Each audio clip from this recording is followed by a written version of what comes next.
welcome to what I'm sure is going to be an exciting discussion today.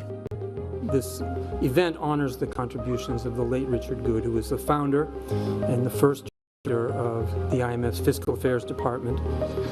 Then I'm very pleased today to introduce our lecturer, Professor Sargent, Professor Esther Duflo, Professor Raj Chetty, Professors Ann Case and Angus Deaton, Professor Darren Ajemoglu.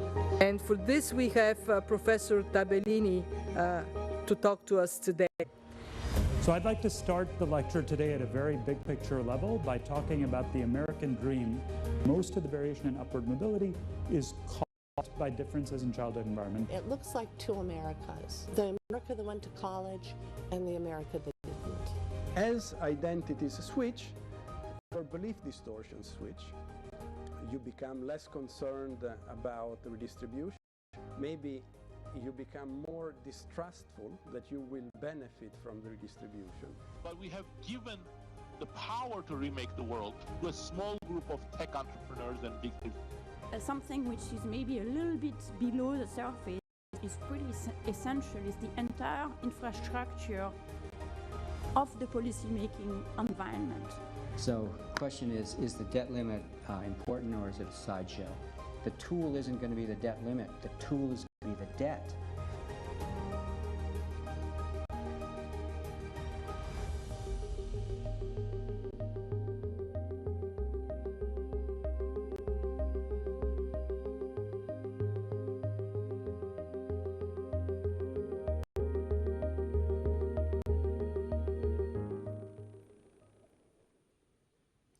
Good morning. Welcome to the 7th annual Richard Goode Lecture. This is one of my favorite times of the year here in the Fiscal Affairs Department, when we welcome a lead academic for a dialogue with the managing director on cutting-edge new fiscal policy research. Today, the topic is extremely interesting and intriguing. How do people think about the economy? While today's lecture is virtual, we welcome you, the participants, to contribute to the dialogue today. We welcome any questions you may have during the event, and we would like you to send it by emailing us to fadrg@imf.org. fadrg@imf.org. I will be receiving your questions and posing them to the speaker and the managing director after the initial presentation and their initial dialogue. And with that, without further ado, let us start this very exciting event. Join me in welcoming the Managing Director of the IMF, Mrs. Kristalina Georgieva. Kristalina, please. Thank you very much, Vitor, and I want to join you in welcoming all who are with us virtually today for the 7th annual Richard Goode Lecture. Let me begin with my deepest gratitude to the IMF's Fiscal Affairs Department, you, Vitor, to your team. Every single day, your incredible efforts help our members in these challenging times. Thank you for all you do, and many thanks for the preparation of today's event, which, like you, I eagerly expect every year. I'm delighted to welcome our guest lecturer, Dr. Stefanie Statcheva, to continue the great tradition of thought-provoking contributions to the Richard Goode Lectures. They're known for the originality of what is presented, so Dr. Statcheva is not going to disappoint us in that regard. She is helping the world in many ways. She's helping the world to move into the age of women, joining a growing number of distinguished women economists who, like our own Gita Gopinath, not only are making a substantive difference, but they are making economics more attractive to girls and to young women. Also, she is making the citizens of a small country, Bulgaria, my country, very proud. Like me, she learned from personal experience. Policies are about people, that macro decisions have micro consequences. She spoke about living in Eastern Germany, traveling to visit Bulgaria, shocked to see prices going up and up. I lived through the same experience. I saw my mother's savings wipe out overnight because of Bulgaria's hyperinflation. And this real life lesson about the costs of bad policies on people matter in my work. And they clearly matter to Stefanie's work, focused on people and how policies of people's lives and livelihood, how they see them. Her research takes this a step further. It's very interesting to see how it shines a light on something that is essential in economics but invisible to the eye: people's perceptions, people's beliefs. And she has done this through a novel approach using large-scale online surveys and experiments, being able to demonstrate how people's views about their social position, their economic mobility, about immigration, affect the fiscal policies they support. Clearly very relevant for our team in the Fiscal Affairs Department. It has huge implications, including for how to think about improving taxation, transfers, advancing good policies for people, especially in the midst of a crisis like no other, the crisis we are still living through. No wonder Stefanie's research has gained her a reputation as a rising star.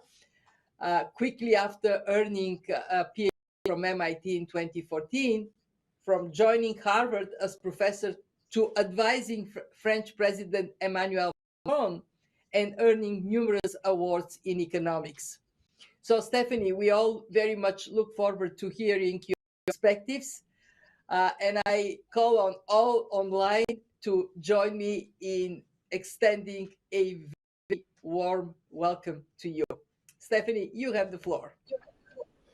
Thank you so much, Managing Director. It is a great honor for me to be here and to present you this work. So I hope that everyone can see these slides that I want to focus on today. So it's a huge honor to give the Richard Goode Lecture and to be presenting in front of you. And what I would like to tell you about today is about new research findings on how people view economic policies. And to focus a bit more precisely today, we will look specifically at distribution policies. Policies like progressive taxation, social insurance, transfers to lower income families, education policy, etc. And it's clear why these are very important issues. Inequality is rising in many countries across the world, and finding better policies to act against it is urgent. And we cannot just study what policies do, what their effects are. We also need to understand how people think about them. And so that's the goal here of this talk. Hopefully you'll come out of it with a better understanding of how people use some of the core econ policies on redistribution. So I want to start by telling you briefly about the core method that I use so that you can have a sense of where these findings and results come from. And then I will start with a framework that will help us organize our thinking here. And after that, dive into 4 specific aspects of people's economic policy views. So what about the method first? The method, the projects we will cover are done in the social economics lab at Harvard. So we social economics because it's about how people form views on economic policies and issues, but taking into account broader social phenomena and their social context. And the method we use is a new style of social economic surveys and experiments that we can leverage to better understand how people think. So surveys are really a key research tool. So in a sense, they're a way of getting into people's minds and listening to them and their thoughts. And of course, they've existed for a long time, but historically, they've mainly been used to statistics like income, family, etc.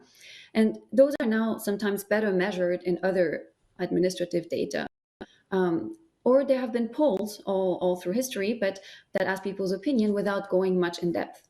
And so these surveys are different, and they're very key because they can allow us to get at some things that are invisible in other data sets, things like perceptions, attitudes, knowledge, and views.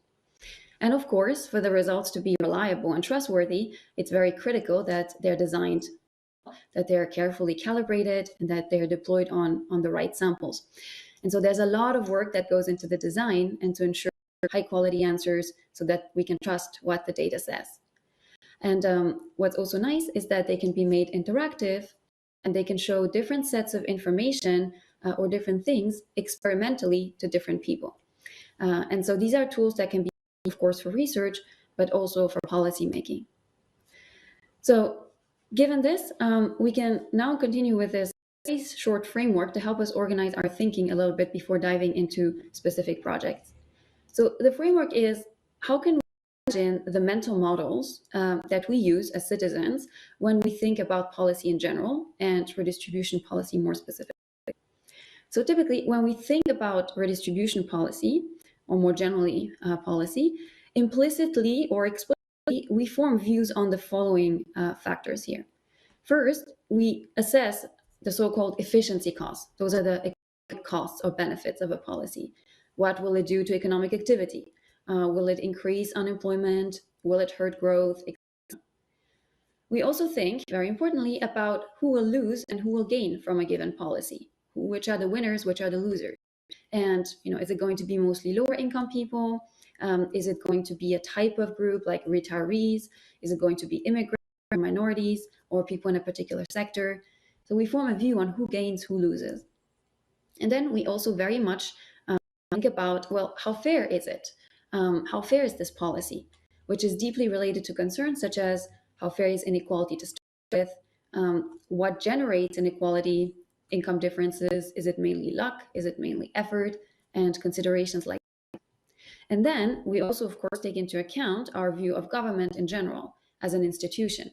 How trustworthy is it? How competent is it? How benevolent is it or not? And this is very much not just about a specific government, but about government really as an institution. And this is a useful way to organize our thinking because each policy will have impact on all these four aspects here. And so let's go into one specific example, for instance, of how that framework can be applied to tax policy on some very recent findings of what really shapes people's views on tax policy. So tax policy being one of the major redistributive policies we have, obviously very important for revenues, but also very important for progressivity. And that's an example of a policy actually highly polarized, where people have radically different views. And so the summary here is very stylized, very simplified, but it gives you a clear idea of the differences at every step that inform ultimately our different views about what should tax policy be. So let's start from the left column. So if you're someone who generally leans more to the left politically, you will think in general that taxes have smaller economic costs. So you will think that if we increase taxes, there will not be that many changes in behavior from people or firms, and overall economic activity is not going to be that hurt. On the right, you will think the opposite. On the distributional aspect, if you're again someone generally on the left, you will tend to think that raising taxes to increase revenues overall will actually help people. And you don't really believe in this idea of trickle down. That is, you don't believe that cutting taxes on top earners will ultimately benefit everyone, that it will be the tide that lifts all boats. You tend to view inequality as mostly unfair, fundamentally. You do believe that people can influence their income and outcomes with effort and individual action, but still there's a lot due to luck and circumstances outside of people's control that can shape their lives in good or bad ways. And finally, and this is perhaps the most striking, even if we get down to the level of basic reality, so people on the left and on the right will think differently. So we call this the polarization of reality, because it's about things that are plain facts that one can in principle go and search for on Google, and yet we hold different perceptions of them. So for instance, someone on the left will generally tend to think that are currently lower and less progressive, and that there's more inequality than someone on the right. And while no group is systematically more active than the other, the gaps are always in the consistent direction. And so ultimately, if you look at this framework, if you look at all these differences in people's views on all these margins, you may ask, well, so what matters most? And we can actually give some answers here. What turns out to matter most for many, many policies is that ultimately try to horse race these considerations and see what informs people's different policy views. It turns out that who wins, who loses, how fair that is perceived to be are the most important considerations. So to put it simply, the core reason that people support different policies is not because of their different views on the economic costs or benefits of these policies, but rather because of how fair they think the policy is, and because they have different notions of who wins, who loses, and what is fair. And because fairness is very much in the eye of the beholder, I wanted to focus this talk specifically on some of the factors that I've explored that shape how people perceive the winners and losers and the fairness of redistribution policies. And we cover these 4 issues in this order that deeply influence that thinking. First is perceptions of social mobility and equality of opportunity. Does everyone have the same chance to make it? The second is views about immigrants. The third is about racial attitudes, attitudes towards minorities in the country. And the fourth is about how we rank ourselves among others, where we perceive ourselves relative to others in our society, in our different groups. So let me start with the first topic, which is social mobility and equality of opportunity. In this paper, we ask, what is the link between social mobility, or rather perceived social mobility, and preferred redistribution policy?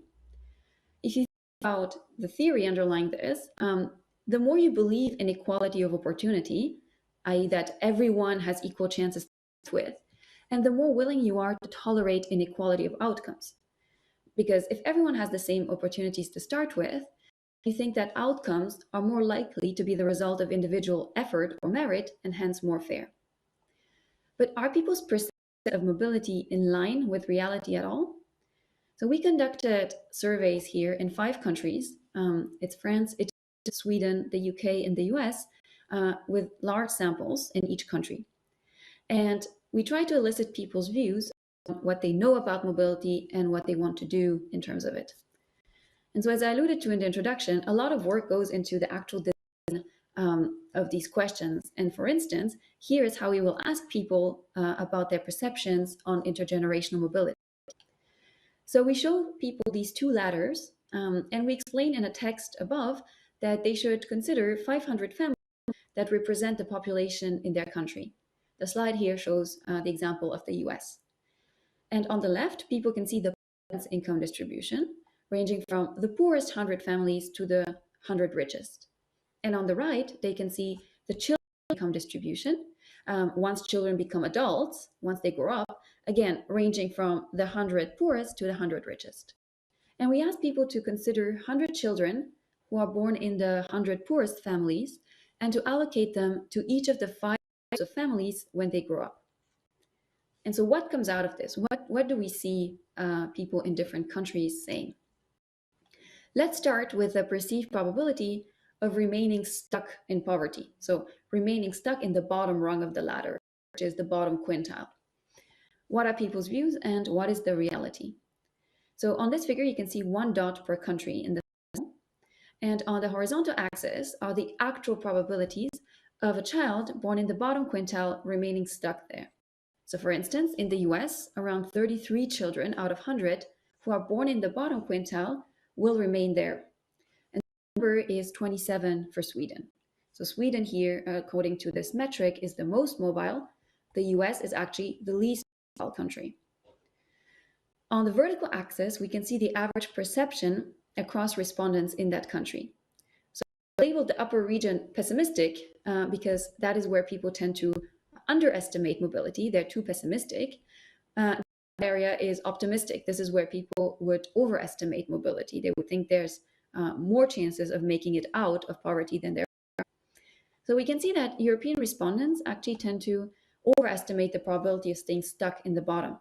So they're not only pessimistic than the US, they're actually overly pessimistic relative to the reality in their country. The US is relatively accurate here on that metric. But let's look at another measure of mobility, which is this idea of the American dream, this idea of making it from rags to riches. So as measured by how many children from the bottom quintile will make it to the top quintile. So this chart again shows you on the horizontal axis the true probability of a child born in the bottom quintile making it to the very top. And you can see that actually the American dream is most alive in Europe and least alive in the US. And while European countries are relatively accurate, they're again a bit too pessimistic. They again underestimate the chances of making it from to the top. People in the US are drastically over-optimistic. This idea of the American dream is still very salient, although data is not aligned with it. And we also ask people, and I won't show this in a figure, we ask them the same latter question with their perceptions of mobility, but specifically asking them to think about children from the bottom that put in a lot of effort, in school and then in their job later. So making them think about a scenario where someone tries very, very hard. And we ask them, what do you think mobility will be in that case? And what we can see is that in most countries, people believe quite a lot that effort will improve mobility. So they do think that it will help you get out of poverty. But people vary, and in particular, very few people in European countries believe that effort will take you to the very top. In the US, people are a bit more likely to believe that. So effort will get you into the middle class, but it will not get you to the top. And so what does this imply for policy? Well, we can see that most people are actually quite worried when they think there's a lack of social mobility and inequality of opportunity. So there's a very strong, bipartisan overall consensus that lack of opportunity is something bad.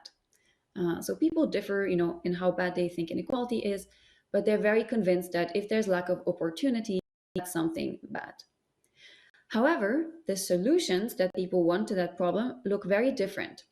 And specifically, they look very different in all countries along the political spectrum. So people who tend to be more on the left tend to be, when they're more pessimistic about mobility, they want more redistribution. They want more social insurance, more progressive taxes, and especially more equality of opportunity type policies, such as spending on education and health. And you can see this in an experiment by showing a randomly selected subsample of people negative information on mobility and seeing that their support for redistribution increases. But for people who tend to be on the right, there's really no link at all. They are worried about lack of mobility. However, they believe that the better way to improve equality of opportunity is less government intervention. So they tend to view government as part of the problem rather than the solution. And this is really fundamentally mapped to different attitudes about government. This is seen in many projects.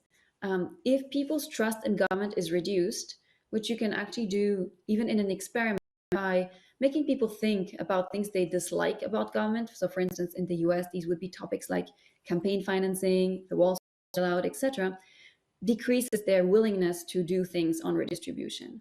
So government trust is very important to modulate the link between people's perceptions of the fundamental phenomena like inequality or lack of opportunity and their view policies. The next project draws the link between views on immigration and support for redistribution. Obviously, immigration was in the debate in many, many elections, and it has been suggested on many occasions that generosity doesn't travel as well across national, ethnic, or religious lines as within, and that people tend to support more redistribution with the belief that it benefits those like them, more similar to them. And we want to see, is this true? So does more immigration, perceived immigration, or specific type of immigration reduce people's support for the welfare state and redistribution policy? So if you think back of our framework at the start, it's all again about these two key considerations for policy view, which is who do you think benefits from redistribution? In this case, is it immigrants, according to them, and to what extent they think that's fair and deserved. We would also like to see whether people even have correct perceptions of immigrants to start with. So do they understand the number, the origins, the economic characteristics like education, employment, poverty, etc. of immigrants? So this project is based on more than 22,000 respondents across 6 countries, which are France, Germany, Italy, Sweden, the UK, and the US. And so what are some of the key results? So first, on the perceptions of people. Migration is an area where there seem to be incredibly large misperceptions. So if we start with the perceived and actual number of immigrants by country, on this graph you can see each row representing one of the countries in the sample. And then on the horizontal axis you can read off either the actual share of immigrants in the country, that's the blue diamond, or the average perceived share of immigrants from respondents in that country, that's the red square. You can see that in all countries, without exception, respondents very starkly overestimate the share of immigrants. And our definition of immigrants here, what we ask people about, is someone who is foreign born. So this is to avoid issues related to different rules for citizenship or naturalization in different countries. And the picture would look a little bit better, but not much better if you added second-generation immigrants too. So in general, people just overestimate the share of immigrants. So for instance, in the US, people think, more than a third of people are immigrants, when in fact, the number is 10% for legal immigrants and up to 14% counting illegal ones. And so this gap is very large, very consistent in many, many countries. And some of the other stark misperceptions that we find is that across the board, people tend to systematically believe that immigrants are economically weaker, more unemployed, less educated than they truly are. And they also tend to think that immigrants are culturally more distant from them, so that they come from, more different ethnicities, religions, etc. than them. And so one interesting question that's important for redistribution is to what extent respondents perceive immigrants as relying on government transfers. So on this graph, you can see the share of respondents who think that the immigrant receives at least twice the amount of transfers as the average non-immigrant in the country. And in these countries, is this actually true? Yet the share of respondents who think this is the case is not so small, except perhaps, Germany is the best here. But in other countries, people tend to really think that immigrants get much more than native. And we also ask people questions that are targeted at directly assessing whether they exhibit some bias. So how do we do that? Well, we tell respondents about 2 identical men, except that one is an immigrant and the other is not. So they're described to have the same family situation, the same income, the same age, living in the same place.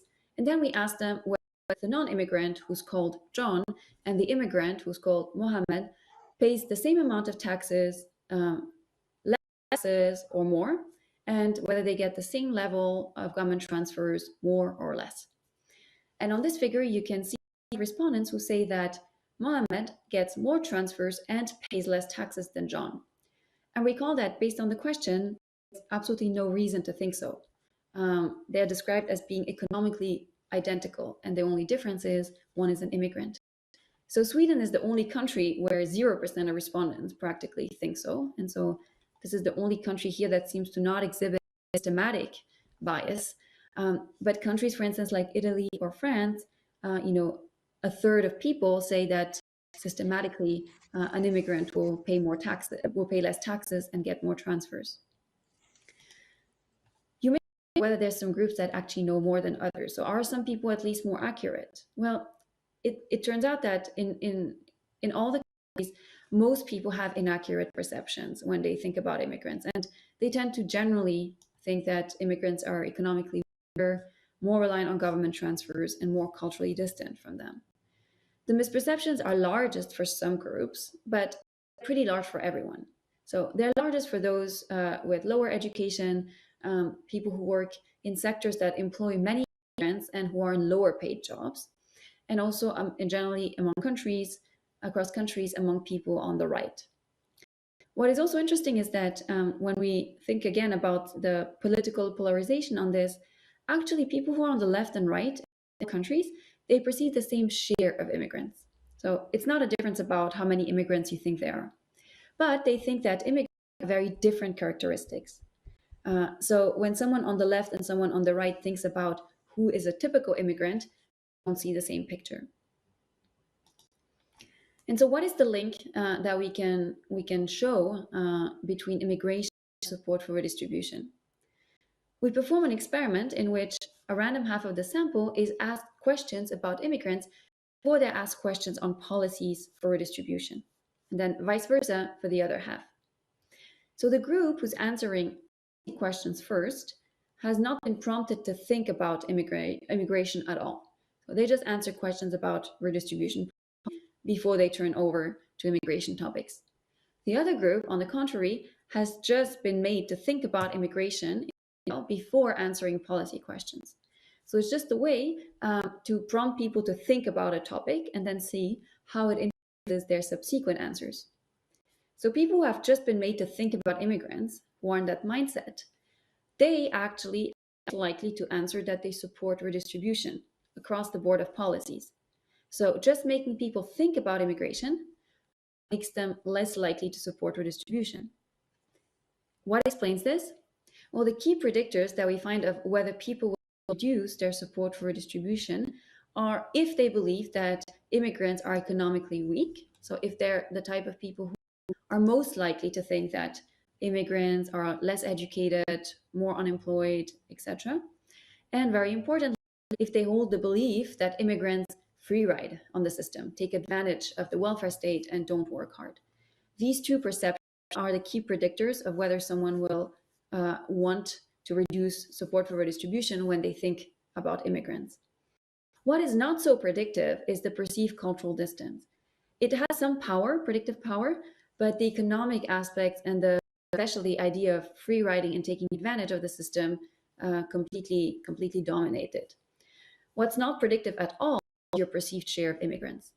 So it matters only a little to people where immigrants come from, and it really does not matter to them how many immigrants are per se, but it really matters to them that they contribute and that they, appear to be adding economically to the society.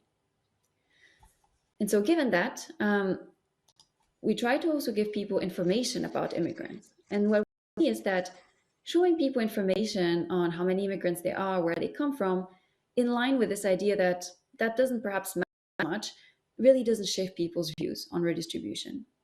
However, if you tell people a story about a day in the life of a very hardworking immigrant, so a very human narrative about what immigrants may be going through and what they're doing, this actually has positive impacts on support for redistribution.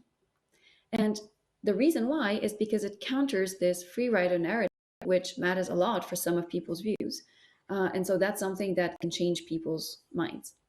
And so when it comes to immigration, that hard facts may not work that well because people hold some pretty entrenched narratives that are very influential and that are difficult to move. The next project, the third project, is about how people's racial attitudes shape their support for redistribution. So this project is particularly centered on the US. And it's been a long-standing issue in the US that attitudes towards race are constantly permeating views on policies and affect what people support and what they want. And for instance, there have been many studies showing, to what extent people overestimate the amount of government transfers, such as welfare payments, that go to minorities and specifically for African Americans. And so we wanted to actually see, can we more precisely show how attitudes towards race and racial inequalities affect people's support or lack of support for redistribution. And to study this interaction, we survey non-Hispanic Black and white respondents across the US. So we study both adults, but also teenagers who are aged 13 to 17. So we really want to see whether these views are already formed very early in life and whether it may depend actually on the parents. So in this case, Black respondents are oversampled and represent half of the sample. So we have a lot of white respondents and a lot of African American respondents here. And so we will ask all the respondents about various things. We will ask them about their perceptions of the economic conditions and the opportunities of both Black and white Americans. So do people understand, what the differences are in earnings, in unemployment, social mobility, in the chances of making it between their own racial group and the other racial group? Or are they very confused among some dimensions? We also ask them about their attitudes on racial issues and their views on what's causing these racial inequalities.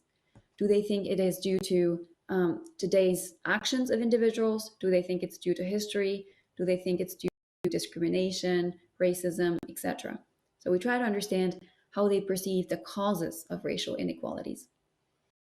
And then we also ask them about their degree of support for two types of policies. One is general redistribution policies, so the things we've been talking about until now, which are income-targeted policies, so policies to, in general, people with lower incomes, regardless of race, and also more specific race-targeted policies that would explicitly condition on race. So preferential policies that are specifically targeted towards some racial groups. And the goal here is to see, if there's so many racial gaps and if people don't agree what to do about them, is it because they don't see the same race? Is it that they just don't see the same inequalities? And remember, for tax policy, for instance, people don't see the same reality. And so perhaps this is the case here too, that people just do not perceive the same inequalities between Black and white Americans. Or is it that they just see reality, but they explain its existence very differently? Or finally, is it that they may agree on all of this, but they disagree on what should be done? And some people may favor rather race-targeted policies, and others may just want to go with general redistribution. So where are the causes, the root causes of policy differences? And so what we find is that people do have different perceptions of reality to some extent. So they do perceive different economic conditions and opportunities between Black and white Americans. So for instance, Black Americans will be much more aware of worse economic conditions for their own racial group, while white Americans will tend to be in general a bit too optimistic about the economic conditions of Black Americans. But these differences, although they exist, are not large. So for instance, the misperceptions are by no means as close as the misperceptions on immigration. The biggest agreements between people lie very much in their fundamentally different views of what causes these racial inequalities. So people have incredibly different explanations in their minds for why these differences exist today. And consequently, they have very different views of what should be done to remedy them. And so, in general, what we can see is that people's support for distribution, and thinking back of our framework at the beginning, really doesn't depend on their perception of the magnitudes of racial gaps, but it very much depends on why they think those gaps exist. So, which again ties us into the notions of why they exist. Is it fair that they exist? Is it fair that they should be remedied? So always the same recurring topics. And in particular, the biggest gaps are actually not so much by race in people's views, but they're really by political affiliation. So white respondents, if you just look at the average white respondents, that would actually obscure the picture very much, because white respondents are very strongly divided by political affiliation. And along many dimensions, white Democrats are actually more aligned with Black Democrats than they are with white Republicans on these perceptions. And so for instance, to again simplify very starkly in these two columns, people who identify as Black or white Democratic respondents, they will tend to attribute persistent racial gaps to past slavery, standing discrimination, to racism, and to support income-targeted redistribution and also race-targeted policies to remedy it. While people who are more on the right, who identify as white Republicans, will tend to view racial inequalities primarily as the result of effort and individual decisions, and less inclined to support any of these redistribution policies. What was very striking to us is that these views are actually already very prevalent among teenagers. So teens' views imply very big partisan gaps that are in line with their parents' political affiliation. So teenagers who grew up in Democratic families and teenagers who grow up in Republican families, they will exhibit these same differences as the adults, and sometimes even starker differences, even more polarized views. So clearly, very early in life, children will absorb and perhaps sometimes even amplify some of the political notions and underlying beliefs of their parents. And what can we do, or is there something to be done on actually changing people's policy views? We again do an experiment here where we show people information on the gaps in earnings and opportunities between Black and white people.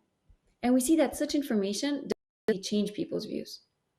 On the other hand, explaining to people some of the causes and consequences of systemic racism, basically the long-standing and deep-rooted causes for some of the racial gaps, that actually has an impact on people.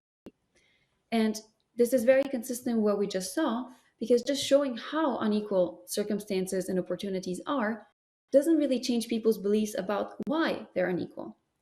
It doesn't change the narrative that respondents believe in. And this is basically a little bit what, on a very, very tiny scale, we can see happening in the world too. Although there are very large racial gaps along many economic and social dimensions, and although many people are, at least to some extent, aware of them, not to the full extent, and it varies across people, but people are not completely blind to them, they completely disagree on their causes and hence way or need to resolve them. And this has very important implications for their support for overall redistribution too. And these are the beliefs that are not only most important, but also very difficult to move. They're difficult, they're entrenched, and whenever you try to show people explanations for them, there will always be some respondents who will consider these explanations to be biased and be resistant to believing them. So finally, into the fourth topic that very much shapes people's views on fairness, on what is fair and what should be done about inequality, is your social position, your position relative to others. These are some long-standing issues overall in the policy debate. There's always the issue implicitly, explicitly of relative income, like how are you relative to others? That's very important for people's considerations of fairness and views on policies. But how well do people even know their position relative to others? And we're interested in social positions in various reference groups. So first of all, by social position, we mean their ranking in the income distribution of a given group. And it's in plural because we think of several different groups here. What are your reference groups? Well, you can try to compare yourself to people from your cohort, or people living in your city, or people with the same level of education, or people who are in the same sector of work as you. And it can also be small groups, such as your immediate neighbors in your street or in your apartment building, or your coworkers at your workplace, or your former schoolmates that you went with. How are you doing relative to them? These are all relevant reference groups that we may rank ourselves in. And it's typically very challenging to study these questions because the data you need to actually observe people's perception and then the reality are very, very big. So knowing people's true position in all these groups requires actually knowing who are the people in all these groups. So for instance, who are all your neighbors? And then what is the income of all your neighbors? So this is data that's really difficult to obtain. And so we were able to do this in Denmark, where we were allowed to link our own survey that we designed and that we will run. We were allowed to link it to administrative tax records that contain people's full incomes, their income histories, and as well for all their reference groups. And so we can actually survey people to elicit their perceptions about their income position, among others, and their views on inequality and policies. And then the data actually gives us their true position and all their history. And so here's how we do it.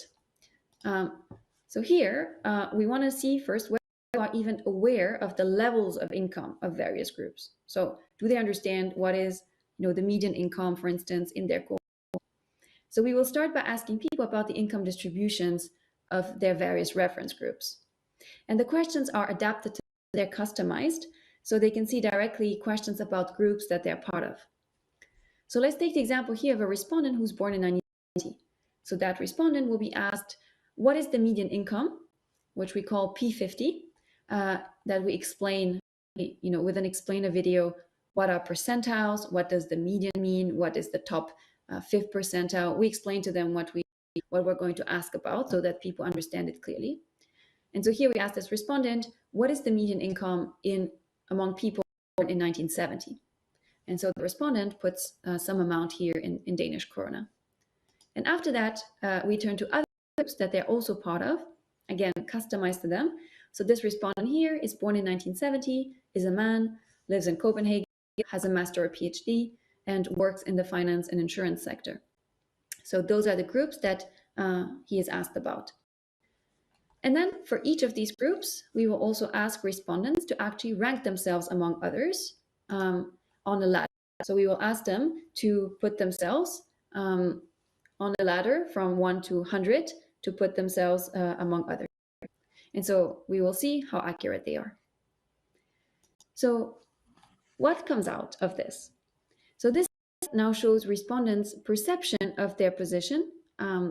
We focus first on the cohort against their true position.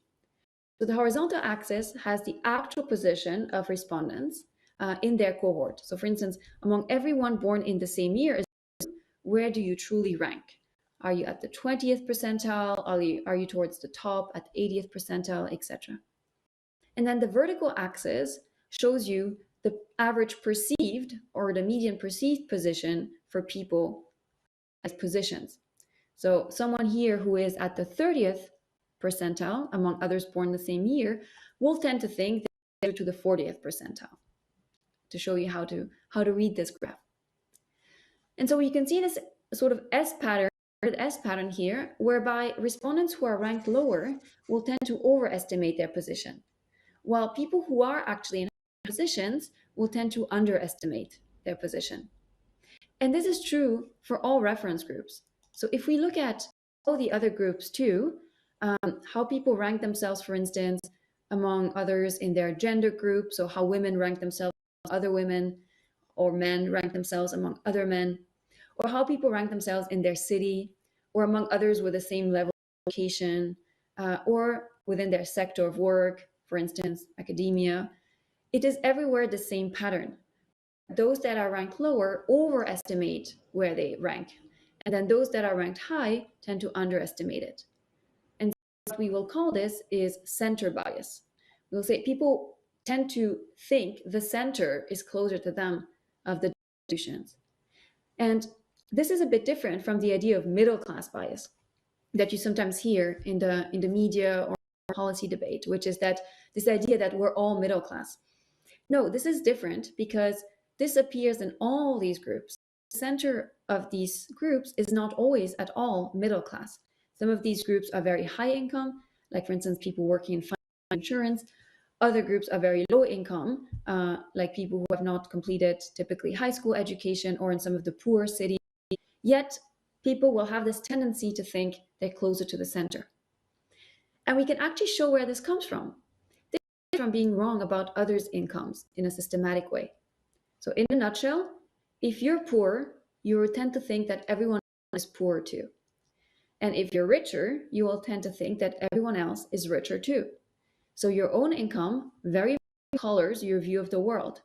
And someone who is towards the top of the income distribution, someone who's rich, will tend to think everyone else in the country or in their cohort or in their gender group or in their city also has higher incomes. And as a result of that, they will tend to place themselves lower. So people, for instance, who are in higher positions tend to place themselves in lower positions because they overestimate how much others are making. And in fact, you can see where the misperceptions are the lowest here.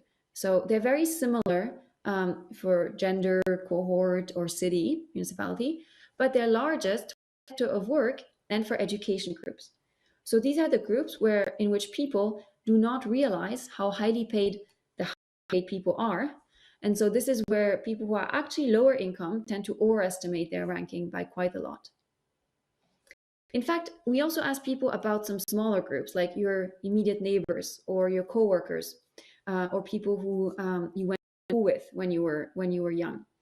And what do we find? We find the same center bias. So people will tend to want put themselves closer to the center. And actually, misperceptions are largest when people compare themselves to coworkers at a firm. And that's very consistent with these big groups. So people, when comparing themselves to coworkers in their firm or in their sector, will make big mistakes. When they compare themselves to people who live in their area, either in their city or their neighbors, they will make fewer mistakes. And so people even make smaller errors when ranking themselves among their former schoolmates during their teenage years than among their current coworkers. So if you view your coworkers in a firm as similar to coworkers in the full sector, but just on a smaller scale, then you're pretty bad at ranking yourself in any of these work-related groups. But if you view neighbors as the small-scale equivalent of everyone in your city, you're much better at ranking yourself in those types of geographic groups. Information clearly does not flow well among coworkers in the same sector or in the same firm. And you may ask, what type of inequality, which of these inequalities is considered by people to be most unfair? Do they care about inequalities in a city more, or among gender groups, etc.? What are the major inequalities they care about? And it turns out that the inequalities that people consider to be most unfair are those between coworkers in a firm or a sector and between people who have the same education. And those, ironically, are also the inequalities that are much bigger than people think. So in a sense, people are more accepting of inequalities which are conditional on factors that are considered to be less relevant for income, like your city, your age, your gender. People understand that living in the same city or being of the same age doesn't mean you need to have the same income. People have different jobs, people have different things. But the inequalities that are conditional on things that we consider to be critical for income, like your education, your sector, your firm, those are the inequalities we consider to be less acceptable.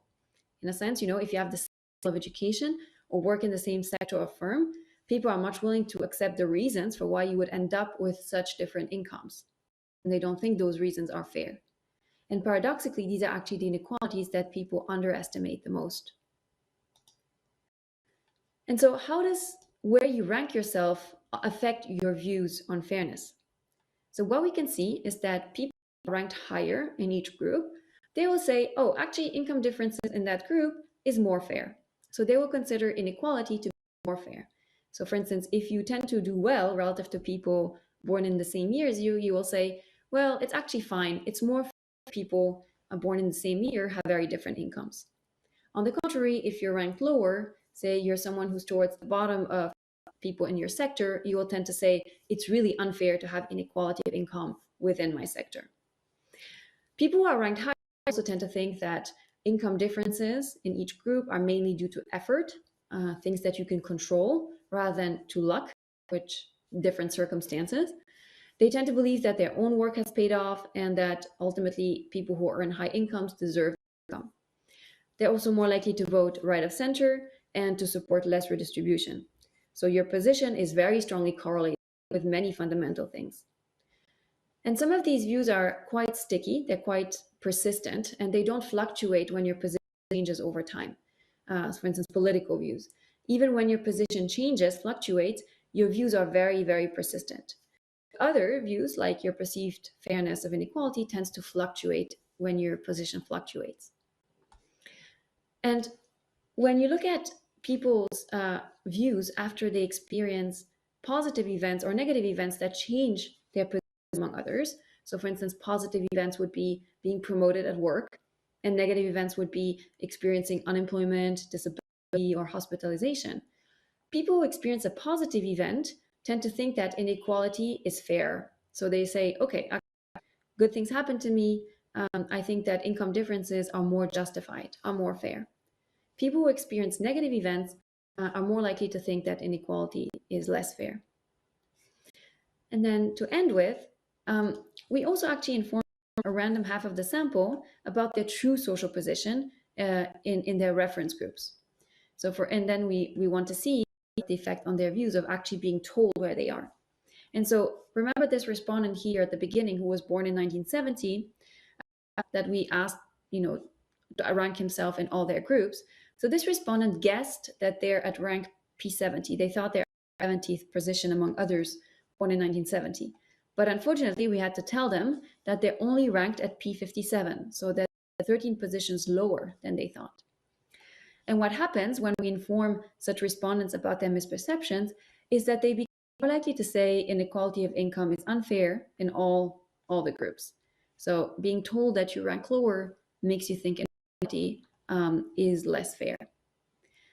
And so to conclude here, some of the core factors that shape views on policies are their fairness considerations and who they think gains from or loses from current situations and from policies. And so these are aspects of people's thinking that we need to study. We need to study more. And here we looked at this question from 4 angles that were all about these intrinsic concerns of who benefits, who loses, and how fair that is. Whether it's mobility, equality of opportunity, immigration, racial attitudes, or social positions, among others. And there are, of course, many, many more to look at. So thank you very much. Very, very much, Stefanie. We do not have the luxury to be together. And if we were, you would have gotten this in many, many, many, many, many times over. Great lecture. Indeed, a lot to digest and then think of the implications for policymakers. If I were to sum up what you told us, it is perceptions matter sometimes even than reality, and understanding what drives perceptions can influence them, and therefore through that change influence reality. My admiration for your talk, research. And my first question to you is whether you have done any work that is related to the pandemic and how the pandemic influences people's perceptions about inequality, about fairness. We know the reality that inequalities have unfortunately deepened. How is this reality reflected in perceptions? Is there anything that you can tell us about that? This is an excellent question. Obviously, the pandemic is one of the biggest disruptions any of us has experienced. And we did quite a bit of work, even in the early stages, about how willing people are to accept restrictions or what types of policies they're willing to accept, to protect public health and to also help people who are suffering from the pandemic. And we were able to do this in many countries and to see that there were some very fundamental differences in the willingness to give up civil liberties or accept elections across countries. But you're specifically asking about whether our notions of inequality have changed.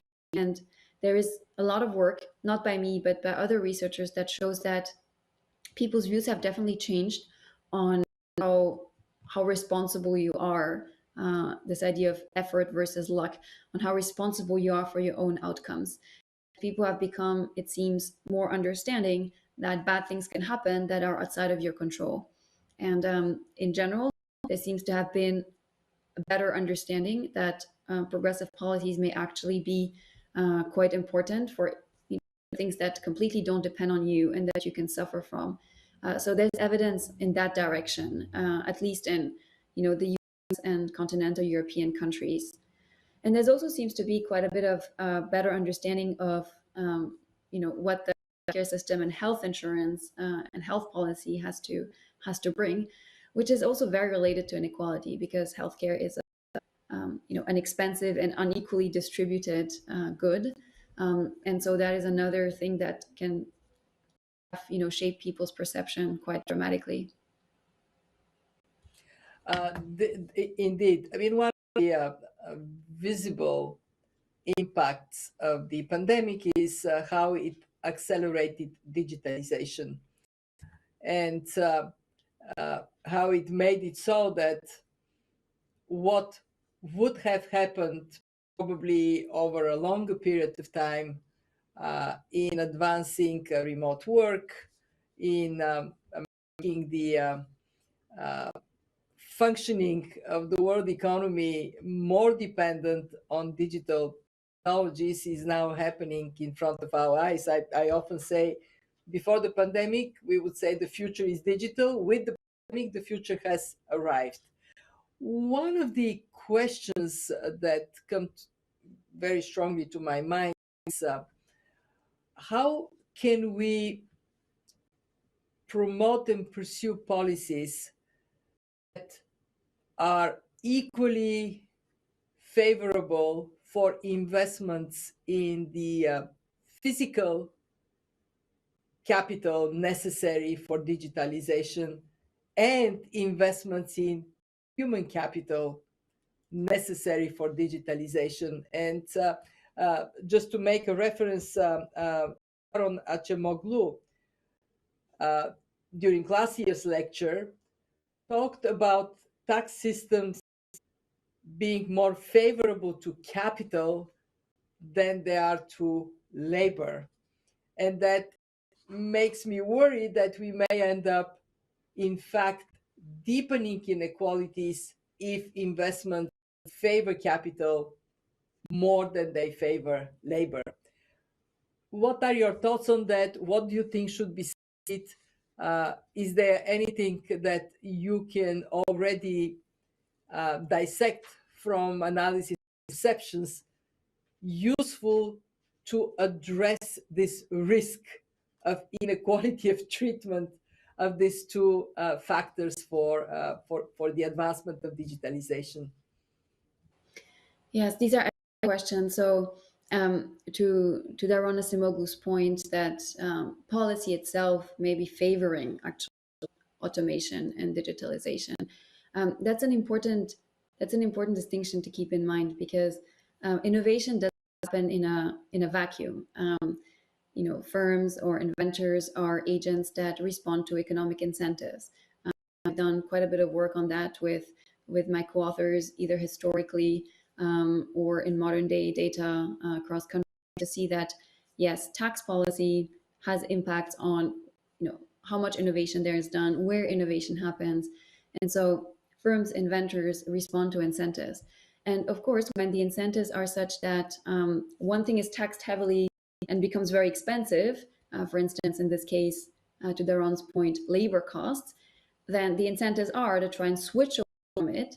And that can happen, of course, in the short run by substituting people for machines, but also in the longer run by starting to target direct innovation in a given direction towards, for instance, labor, labor-saving technologies to substitute labor. And so policy itself can have that effect, and it's important to be very aware of it, that innovation is not something that happens to us magically. We sometimes have that idea that it's almost magical activity, like Newton sitting under a tree, the apple falls, innovation happens, but that is not how it actually works in practice. And so incentives and policy will guide its direction. And so one thing that I have been doing with Danny Roderick from the Kennedy School is to think of a framework of how to think about inequality and policies to act against inequality in a perhaps more holistic way. And what we came up with is this, policy matrix to systematize our thinking about policy. So if you try to visualize it in your head, it's a matrix that has 3 rows that tell you at which level of the income distribution are you trying to intervene. Are you trying to target low income, poor households? Are you thinking about the middle class, or are you thinking about top income inequality? So that's one first dimension to think about. And then a second dimension is in the columns of that matrix. And that is about at which stage of the economy are you intervening? Are you intervening in what we call pre-production stage? So these are things while people are still in school, before people have entered the labor market, including policies like inheritance taxation, education, things that affect people's endowment that they will bring to the market. Then there's the production stage where employees and firms interact. So labor market are here, competitivity policies, R&D policies, innovation policies fit here. And then we have the post-production things, which are policies that act once incomes have been realized. so our traditional progressive taxes or social insurance. And traditionally, the traditional welfare states have very much centered on the first pillar, pre-production with education policies, and very much on the last pillar with progressive taxation and social insurance.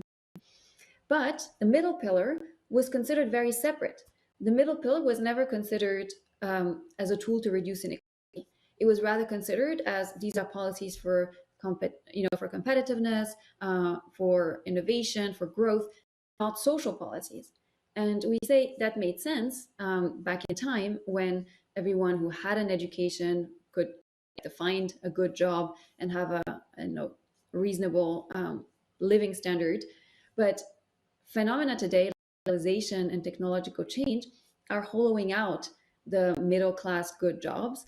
And so that middle pillar actually becomes an important thing to target, not just for growth and efficiency, but also for inequality purposes, because the labor market itself can perpetuate and amplify inequalities.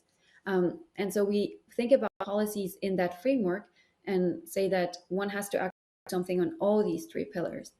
And in the middle pillar, it's things about active labor market policies that are done together with employers, relatively locally, and that cater to employers and employees' needs in a way that's more of a social contract and a social dialogue. And then, in addition, incentives, and to Daron's point, incentives for businesses that are not just for physical capital, but also incentives that explicitly reward the creation of good jobs. So it's hard to define what good jobs are, but each of us has some intuition of, at least it's good pay, an interesting work, a safe work environment, and basically some career progression. So giving explicit incentives for investing in good jobs. And then to the final point about, what are people's fairness views that may be very, very much to that? Well, we do see something that has been definitely happening, which is people do perceive to a large extent that large capital income may be more likely to be the result of luck than labor incomes, although they're still divided on that. But when you ask them about large companies, specifically multinationals, there is a very strong notion that large companies or multinationals specifically are not paying their fair share of taxes. So that these companies typically benefit a lot in good times. And even when things are tough, they may get government help, but they don't contribute proportionally enough into the common pool when things are needed. And so this actually is very much in line with the recent push for multinational taxation that is progressing at rapid pace, and is something that actually very much caters to people's notions of fairness, that these multinational companies have to also contribute to the revenue pool. Well, I cannot agree with you more that this advancement of the discussions and agreements on minimal corporate tax, as well as on taxing digital services where they are delivered, is perhaps helped by the pandemic, raising that whole question of fairness and equality in people's minds. I'm very pleased. The IMF has been arguing for a long time the necessity to have minimal corporate tax. So we stopped this race to the bottom, and we have money to support the investments in social services, and we have been arguing for digital tax, not only because it is fair, but also because if we don't have it, then country after country after country would introduce their own taxation, fragmenting the international tax regime. Look, I cannot let go to questions from the audience without asking you of your thoughts. How should research of the kind of this novel perspective be integrated in the work of the IMF, and what can we do to improve perceptions of the IMF itself, of its role? If you have any thoughts for us, much appreciated, Stefanie. No, excellent question. I think that these surveys are not just for academic research, but also for, I think, for policy making, because they're a way to to know what's happening in people's lives. And if they're regular surveys that people know exist and are recurring, it also becomes easy for people to actually express their views and feel that they may be heard by policymakers. So it can actually be a tool for communication as well.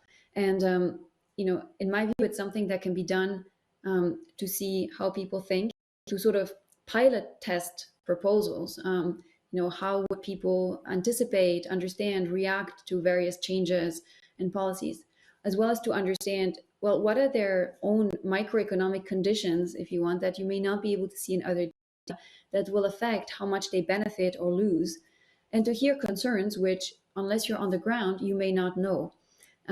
So it's a way of giving people a stake in the policies, but also about understanding things that you otherwise will not know about their situations, their potential concerns, their actual constraints that you have, that you need to be aware about, and of course their notions of what is fair, what is acceptable, what is good.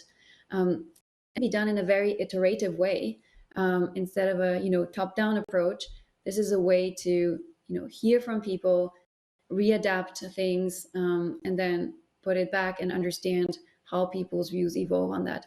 So I think it's a really important tool, and it's a way to make the IMF or other institutions much more perhaps open to people, listening to people, and understanding people's concerns and aspirations.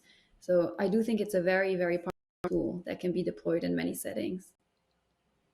I agree. You have done a great job of describing how it can be applied.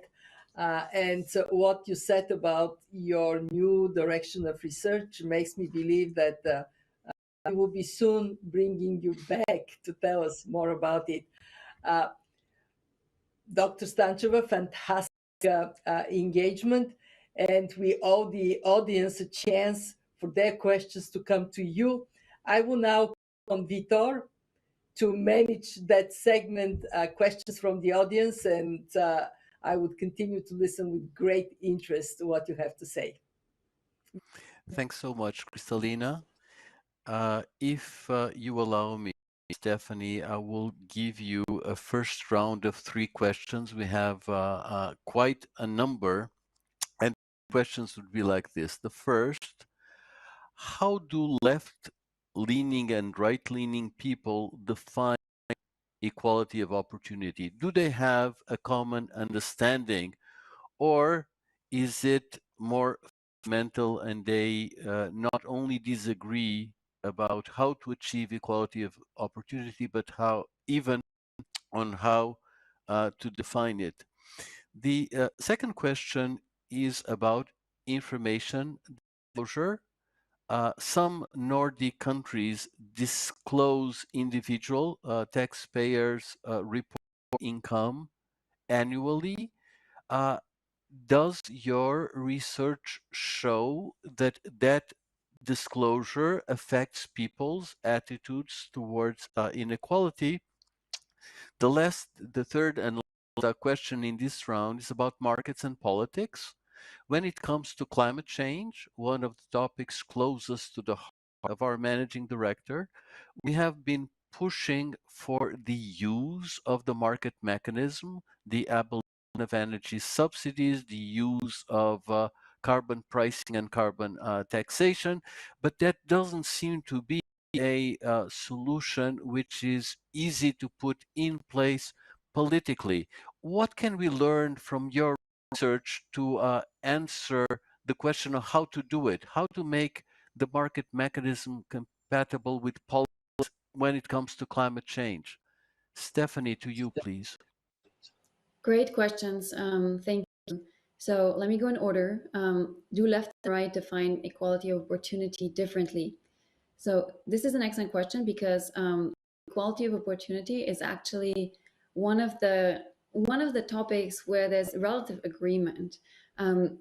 This definition people have in mind is that children born in different families should have similar chances of achieving the same education, achieving the same jobs. So that definition is relatively clear in people's minds. And this is why a lot of statistics that economists provide are about, how many kids out of given families will make it to various points in the income distribution. However, you're right that it's much more complex once you start thinking about later in life. So at any given point, what does it mean to have equal opportunities? It's no longer as clear, perhaps, because many things have already happened to you. You have already accumulated various experiences and skills. And from that point on, it is much harder to define what it means to truly have equal opportunities.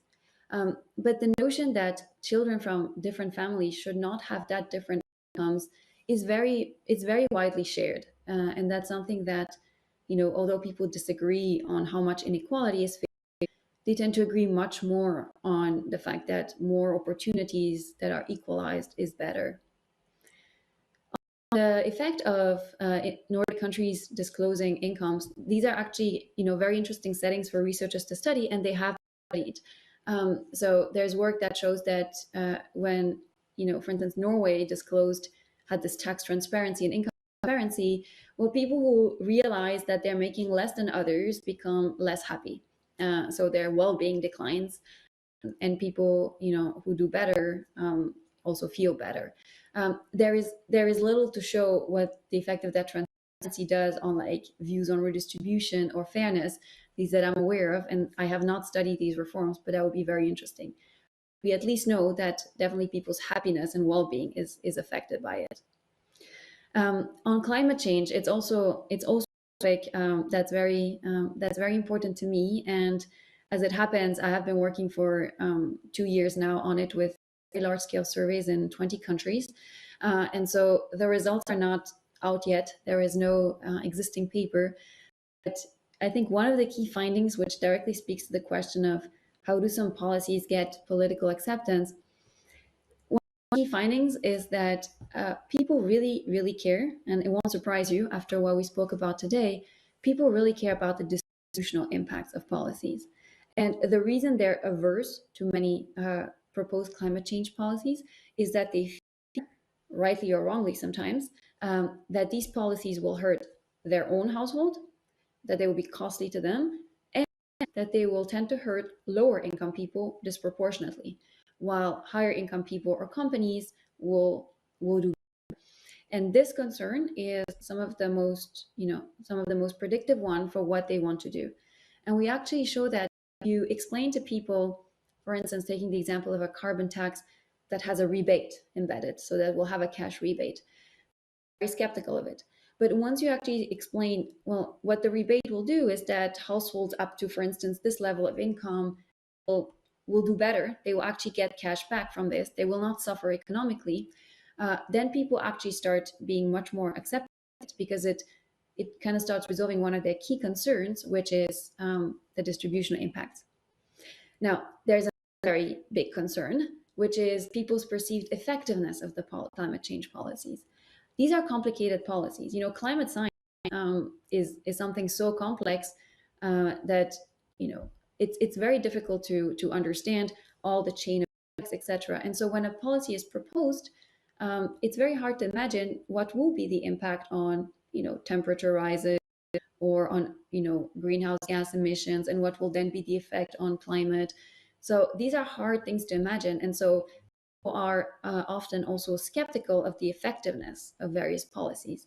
And so that's another area where climate scientists or institutions that have the knowledge, have the information, could perhaps make it more understandable.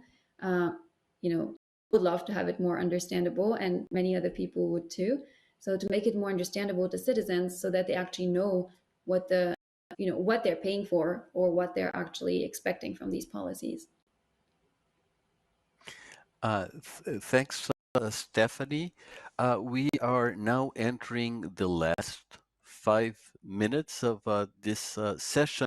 And so I'm afraid I only have one question that I can ask you, but I believe it's a great question. You have been covering the question, how do people think about the economy?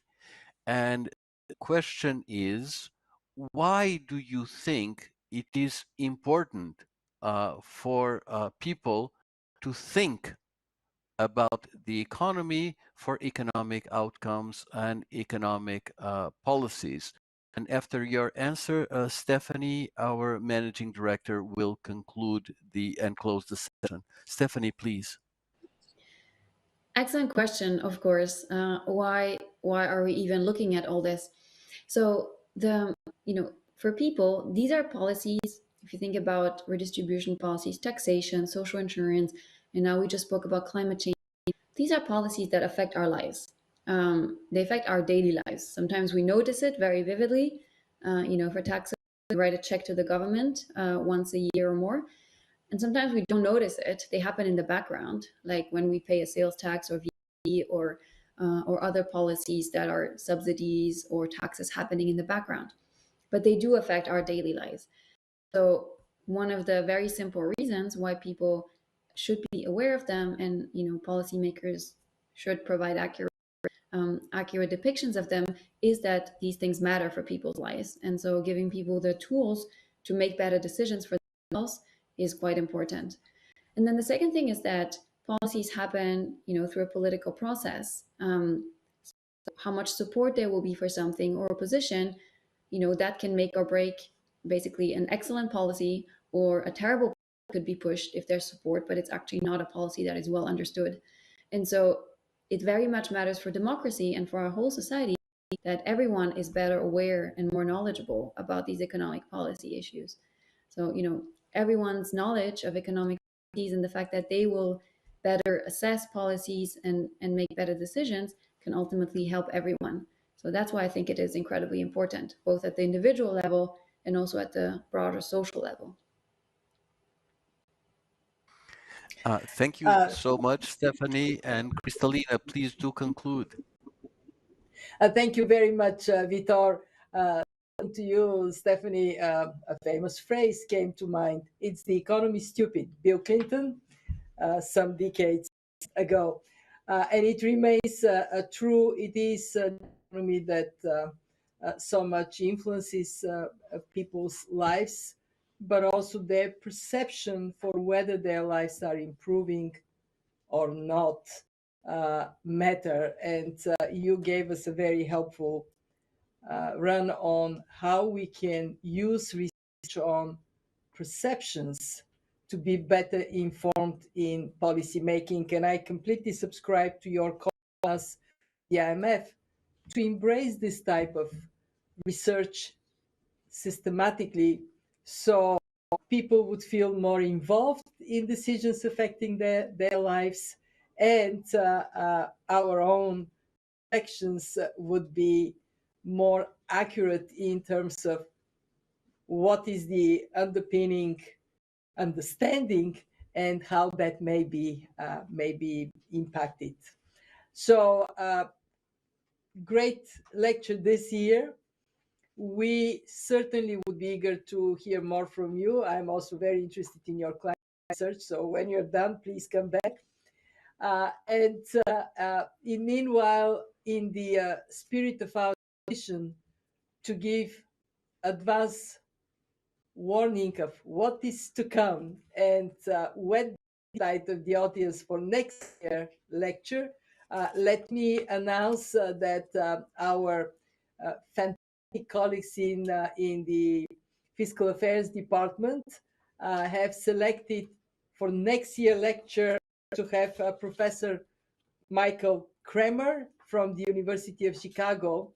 And I have no doubt he would do a fantastic job, as you did today, Stefanie. So to Dr. Statcheva and everybody who has been watching and listening, thank you. Have a very, very good day. Thank you. Thank you. Bravo.